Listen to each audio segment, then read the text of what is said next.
क्या यही हमारा विकसित भारत होगा जिसमें किसान को एमएसपी नहीं मिलेगी, उसकी कोई गारंटी नहीं है? जो किसान की आय दोगुनी का सपना ले रहे थे, उन्होंने स्वामीनाथन जी को भारत रत्न तो दे दिया, लेकिन उनके कही हुई बातों को अभी तक नहीं पहुंचा पा रहे हैं। जो फसलें दलहन तिलहन बढ़ावा देने के लिए जो मिशन की घोषणा की गई थी, वो क्या मिशन अभी पूरा हुआ है? क्योंकि अभी तक हम लोग तिलहन इंपोर्ट कर रहे हैं। दलहन तिलहन के बारे में पहले बजट से कहा जा रहा है, अध्यक्ष महोदय, आज भी हम लोगों को इंपोर्ट करना पड़ रहा है, और उसका परिणाम यह है कि हम अपने किसानों को जो लाभ देना चाहते हैं वो नहीं लाभ दे पा रहे हैं। प्रधानमंत्री धन धान कृषि योजना 100 पिछड़े जिलों के लिए घोषित हुई है, लेकिन इसके लिए कोई बजट नहीं दिया गया है। फल और सब्जी का उत्पादन को बढ़ावा देने के लिए भविष्य में योजना बनाई जाएगी।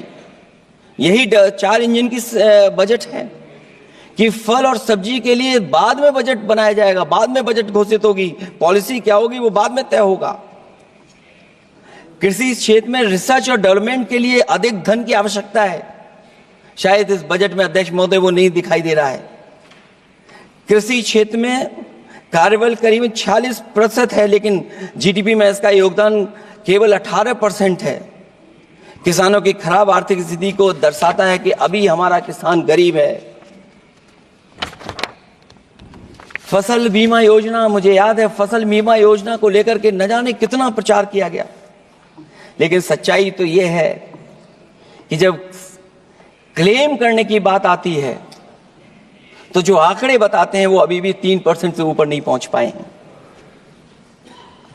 किसान के कर्ज के कारण किसान आत्महत्या कर रहा है। क्या विकसित भारत की यही तस्वीर होगी कि लाखों लाख किसान हमारा आत्महत्या कर ले?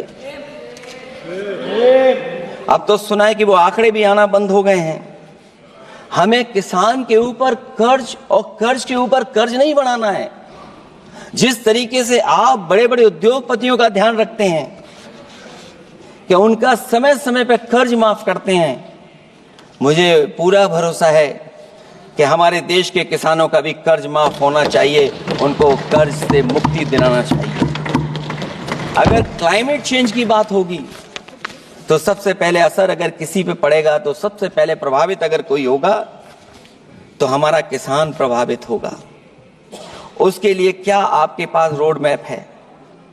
हमारे माननीय सदस्यों ने बहुतों ने कहा है जीएसटी को लेकर के न जाने क्या क्या सरकार बनाती है, और जीएसटी से लगातार व्यापारियों को उलझा रही है। जब तक जीएसटी के बारे में व्यापारी समझ पाता है तब तक जीएसटी को बदल देते हैं, तरीका बदल देते हैं। अभी भी किसानों के जितने भी इक्विपमेंट हैं उनमें 18-12% जीएसटी लिया जा रहा है। कम से कम अगर विकसित भारत का सपना ये सरकार